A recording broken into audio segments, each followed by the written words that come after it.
तो उससे उससे ज्यादा हम कुछ बोल नहीं सकते हैं इस टाइम पे, क्योंकि एवरी डे आपको देखना पड़ेगा कि सिचुएशन कैसा अनफोल्ड। বাংলাদেশকে ইন্ডিয়া হারানোর পরে লাইভে এসে বিরাট কোহলি মুস্তাফিজুরকে নিয়ে লজ্জাজনক অপমাননা করে কথা বললেন।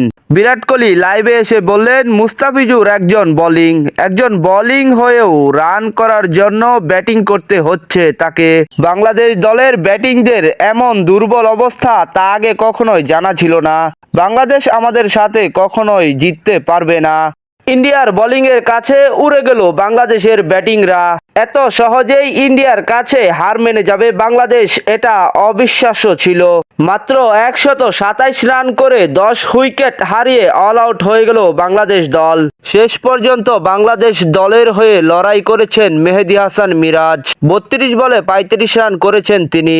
অবশেষে ইন্ডিয়ার বোলিং এর কাছে একে একে সবাই হার মেনেছে। বর্তমানে ইন্ডিয়া দলের বোলিং লাইন অনেক ভালো। এরকম ভালো বল করলে ইন্ডিয়া দলের সাথে যে কোনো দলের ব্যাটিংরাই হার মানবে।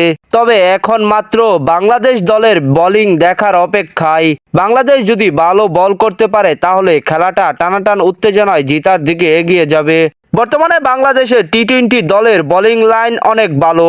শেষ পর্যন্ত নির্ভর করতে হবে বাংলাদেশ দলের বোলিংদের উপর। অপরদিকে ইন্ডিয়ার ব্যাটিং কোনো অংশেই কম নয়। 1 নাম্বার থেকে শুরু করে 7-8 নাম্বার পর্যন্তই ইন্ডিয়ার ব্যাটিংরা দলকে জিতানোর জন্য সর্বোচ্চ খেলার চেষ্টা করে। ইন্ডিয়া দলকে জিততে হলে 20 ওভার শেষে 128 রান করতে হবে। ইন্ডিয়া ব্যাটিং করতে নেমেই দুর্দান্ত ভালো ব্যাটিং করেছেন। বাংলাদেশের বোলিংদেরকে উড়াদুরা মাইর দিয়ে ভালো একটি রানের পজিশনে নিয়ে গিয়েছেন ইন্ডিয়ার ব্যাটিংরা। ইন্ডিয়া দলের ব্যাটিং পজিশন অনেক ভালো। তাই তো মাত্র 11 ওভার 5 বল শেষে 132 রান করে বাংলাদেশকে হারালো ইন্ডিয়া।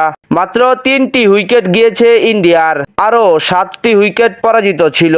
বাংলাদেশের বোলিংরা ভালো বোলিং করতে পারলো না এবং ইন্ডিয়াকে হারাতেও পারলো না। বাংলাদেশ বনাম ইন্ডিয়ার টি-20 সিরিজের প্রথম ম্যাচটি হেরে গেল বাংলাদেশ এবং জিতে গেল ইন্ডিয়া। তবে আগামী 2টি টি-20 ম্যাচ রয়েছে বাংলাদেশ বনাম ইন্ডিয়ার। বাংলাদেশ দলের জন্য শুভকামনা রইল। আপনাদের মতামত কি কমেন্ট করে জানিয়ে দেবেন। যদি ভিডিওটি ভালো লাগে তাহলে লাইক দিয়ে নতুন নিত্য ভিডিও তৈরি করার উৎসাহ দিবেন এবং চ্যানেলটাকে সাবস্ক্রাইব করে বেল বাটনটি অন করে রাখবেন পরবর্তী ভিডিওটি আপনি সবার আগে পাওয়ার জন্য।